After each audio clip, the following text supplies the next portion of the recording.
thanks so much for joining me. Today we're going to be talking about fishing island points, and we'll break down how to find the high percentage targets. And we're going to keep focus on things to help you locate fish quickly and efficiently. So here's the 4-step program. Number 1, we're going to determine where the high percentage targets are. Number 2, we're going to approach the targets carefully. Number 3, we're going to fish the targets quickly and efficiently. And if we're not getting bit, number 4, maybe the most important part is to move on and get to your next target. Let's get into the video and we'll cover all of this in great detail. Okay, I've pulled up to an island point here, and this is going to be one of our prime targets, one of our targets that we think there's fish there. And how do you find a prime target? Well, basically, if you're fishing for bass, if there's cover and there's food in the area, that's a prime target. And here on the Delta, island points always have cover, and they always have some type of crayfish running around, bluegill, whatever it may be. Again, it doesn't have to be an island point. We can use this method for fishing docks or rocks or wherever we're fishing. But when we look at this island point, there's a couple things that we have to think about. And it's just not the point. You can see the point looks like just that prime target that you can come up to and fish. But as you see these islands, every island is a little different, but they all have a lot of the same things in common. And what we have here is the point. And I'm going to put up a schematic real quick, and I'll show you in white. I'll outline the point, and I'll outline the entrance and the exit, I'll call them, of the island, or where I start to fish and where I stop to fish. I'll outline those in red. If you look at this point right here, we have the point, the protected side of the island where it doesn't get a lot of current and there's not a lot of wind. That's the shallow side. It's a big flat. There's spawning area in there, there's a ledge, there's a lot of stuff just to the inside of that point. And on the outside of the point, you have the deep side. That's the side that gets all the current, and the deep water is much closer to where the tules are. So when we approach this, we're not just going to fish the point. We're going to start 30, 40, 50 yards up one side of the bank, fish around the point, and then fish the other side of the bank. That way we have not only covered the point, but we've covered some deep water, we've covered a flat. We'll fish it quickly and efficiently, we'll fish it with the right baits, and after 15 minutes or so, if we haven't got bit on that, we're going to pull up and go to the next high percentage target. So let's get into position and we'll talk about how to fish an island point. Okay, let's get into talking about the 4-step program that we're going to use when it comes to fishing this point. Now, the first step in the program is to approach the target slowly and don't overrun your fish.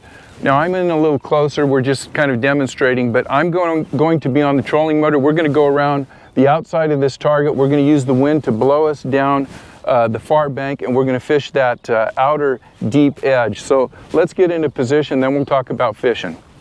Okay, I'm just using my trolling motor to get up, I'll say 40, 50 yards up the bank before I hit that point, because what I want to do is fish all of these little areas to the point. We're on the deep water side. We're going to go around the point, fish the flat water side. But what I'd like to do is I'll go up to a certain spot like this tule. Let me move this, like this tule island or clump of tules that's out from here. I'm going to go right up to there, and then I'm going to start fishing back. I always like to have a certain spot that is a little different. Maybe it's a little point or an inlet or something, but we're going to start at that tule island.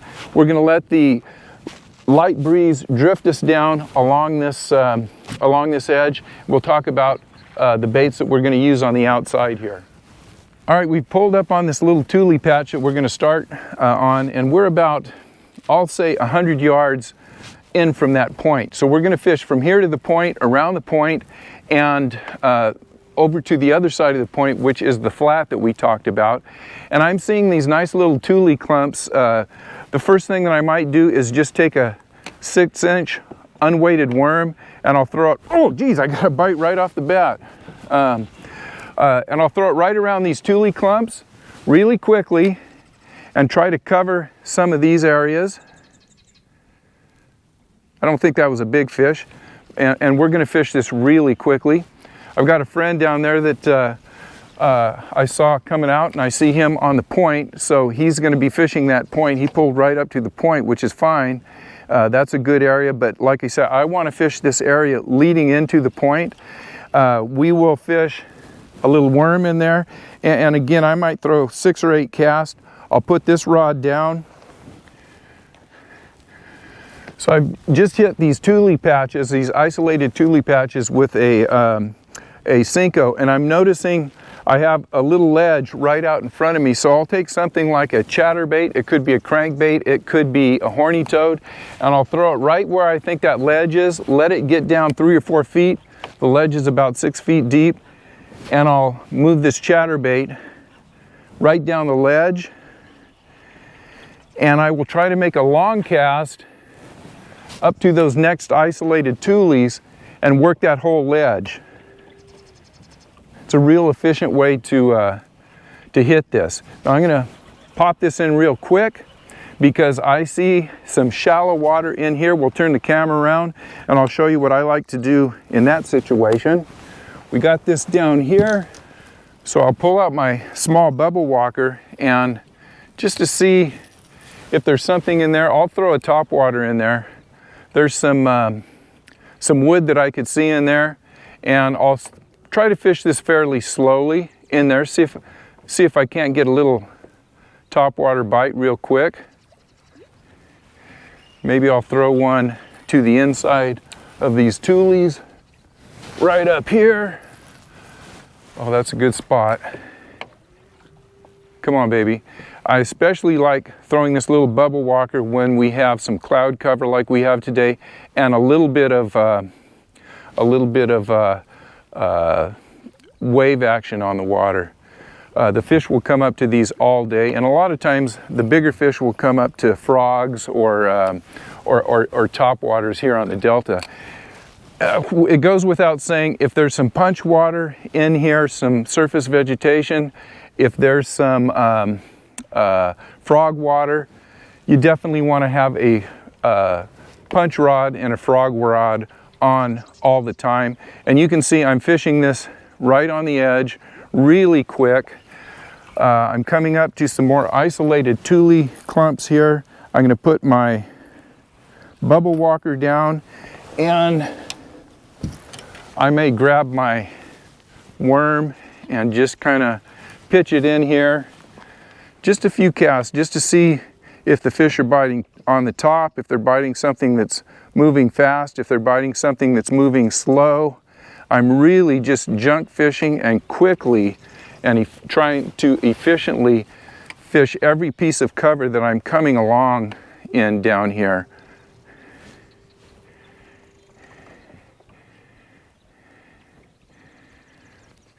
Now you guys can see we have this big inlet in here.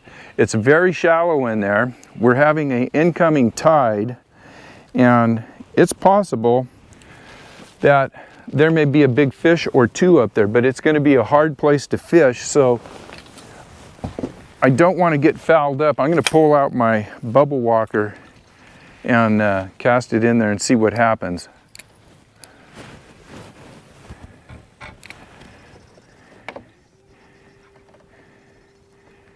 It doesn't take a lot of casts, 1 or 2 casts. If there's an aggressive fish in there, it's going to grab it. Angles are super important, and like I said, I'm moving fast, so we want to just kind of explain what we're doing here. I'll take another cast with the bubble walker, moving this really quickly through here. I see I have a very good angle to cast in here, so I'm going to take an underhand pitch and get it back in there.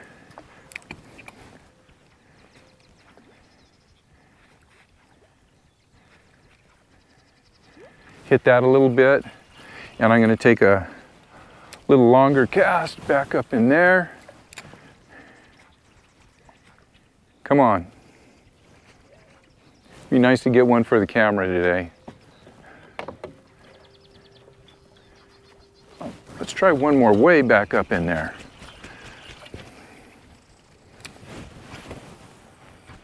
No, that's a nice one. Let's get one to come out of there. Nope. Boy, this looks good in here for a topwater fish, so I may be running this a little more than I should, but We're gonna make another cast way up in there. Okay, you guys can see where I'm at. Let's watch a big one come up on this. Maybe not so much. Okay, we just ran that bubble walker through there. Another bait that I might fish that I think I can get in there and without getting, it's shallow in there, maybe a couple feet, and the ledge is out on the edge of the tules. One of the baits I really like to use in this situation is a horny toad with an underspin on it. I can pitch this into tule clumps. I could throw it into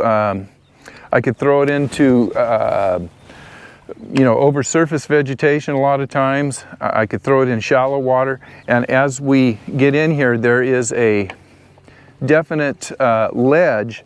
I can throw this out into the deeper water, let it sink down under that, down to the ledge, and just move it back, just like it was a crankbait. Now you could substitute this with a crankbait. You can throw a jerk bait. You can throw a chatterbait out there, or you could throw spinner baits out there. We're just trying to move and get through this as quickly as we can and see if we can get a bite or two. Okay, we're getting, oh, I'd say 20 yards, 15, 20 yards from that point. That is our initial point that we talked about, and that is our high percentage target. So I may start slowing down right in this area. Now you can see I'm still throwing this horny toad right in here, and that's in the shallow water. There is a ledge out here, and hopefully you can see some surface vegetation on top. I'm going to try to throw this right about at the edge of that. I want to fish that with this toad, and I could, on the outside, I could be fishing a chatterbait, I could be fishing a crankbait, I could be fishing a spinnerbait. Anything that gets down there subsurface. Remember, it's important to be able to put one bait down, pick up another bait. I'm going to throw a little 6-inch worm, and I want to get it, this is unweighted, I want to get this right in the base of the tules in case there's a big spawner sitting in there, and we're going to just let that drop to the bottom, touch it a few times, and then we're going to pull it out. If it looks like there might be a soft spot in there that doesn't have vegetation, I'll kick that way in there. As we approach the point here, one thing that I want to really hit, and we talked about the anatomy of these islands and island points. We're on the deep side of it. We have a point, and remember, that point probably a few years ago went out a little farther, but because of erosion, that point keeps getting eroded. So there is kind of an underwater peninsula that's out off of that point. This is a great place to throw topwaters and make a long cast and get them, you know, out where you would think that peninsula where the point, you know, extends out to. Buzz baits, whopper ploppers, top waters. Hit all that area to see that possibly there may be some fish that are not stationed right on the point. They may be just a little bit offshore. So what I'll do is try to hit some of these, and I won't be in tight. I'll come out and I'll move around the point, and I will just kind of throw a half a dozen casts off of the point, work these back, and again, we're just talking about what we're doing. We're not really strategically fishing these. As I get around the point, I may pick up this horny toad, get it in there, make a few casts right in here, see if something's going to grab. I'll put this up if I don't pick up anything, and I will grab my worm, and I want you guys to notice how quickly I am getting down and picking up my baits and having a new bait ready to go when I get into the position that I want to fish. I want to be fishing the right bait for what's in front of me. As we're going around this point, we're coming into the shallow part of the shallow side of the point, but a lot of times out here there will still be some deep water right in close to the tules. So a nice wacky rigged worm is a nice bet to throw out there. Sometimes you have to take the wacky rig off and just throw a inline worm without a weight to get through vegetation. Right in here I can see a drop off, so I'm casting in front of the boat to the drop off. This doesn't look good for a worm, but I can see the edge of the vegetation up here, so I'm going to either take a horny toad and I can throw that to the edge and work it right subsurface underneath the edge. Try to get it as close as you can to the edge. Work that edge. So another thing I like to do when I have an edge out here is throw something like a big, or a mid-size wake bait like a suwitch. Just make a long cast and try to get that out there as far as I can and work that edge. Another thing we'll do is maybe a chatterbait, or I rely heavily on this bubble walker a lot of times. Let's get this out here and we'll throw it right along the edge of that, and we'll just make a few casts. And I'm probably 20 yards into this. If I wanted to fish frogs, I can fish this whole area with frogs, or I give it 3 or 4 minutes, 6 or 8 casts with a frog, see what's going on in there. And I'm really working this bait fast again, so don't think that I work these baits this fast. Generally, if I was going to work this bait, I'll throw it out right in here, I'll let it sit, and I'll just give it little pops like this. All right, I've been talking about some of the baits that I would use here, and one of the things that we would do, obviously, if you see this and there's a lot of good frog water, I would be throwing frogs in here at higher tide. If there's clumps of vegetation that it looks like I can punch into or something, I might be doing that. A lot of things you can do. Choosing the right bait for what's in front of you is very important. But let's get back to this 4-step program. So we first found the island point, which we deemed was one of those high percentage targets. We approached it cautiously. We went down to maybe 30-40 yards down the deep side of the island. We fished it out to the point. We've come around the point. We fished the shallow spot, and that should be about a 15-minute ordeal, running through chatterbaits, topwaters, frogs, punch rods, possibly crankbaits, jerkbaits, whatever in front of you, or whatever your confidence baits are, that's what you want to be throwing. Okay, so we've talked about locating the spot, a high percentage spot. We talked about fishing it and how to carefully fish it, carefully approach it, using the right baits for the right water that's in front of you. But we haven't talked about maybe the most important thing when it comes to this 4-step plan is when you're not catching fish and you've quickly and efficiently covered an area, it's time to pull up and leave. I know it's hard sometimes when you see these great looking areas, there's bait down there, maybe you even see fish moving around in there, they're just not on the bite, you're not catching them. Don't wear those fish out. It's really time to just pack up, go on to your next high percentage spot, and you may hit a half a dozen of these high percentage spots before you find one that's going. Every high percentage spot doesn't hold fish, and even when it does hold fish, those fish may not be biting. So I really believe it's more important to fish these areas quickly, get to the next area, and rotate through them. It'll keep your confidence up, and you're going to find that some of these areas fish better at high tide, some of them at low tide, incoming tide, outgoing tide, so on and so forth.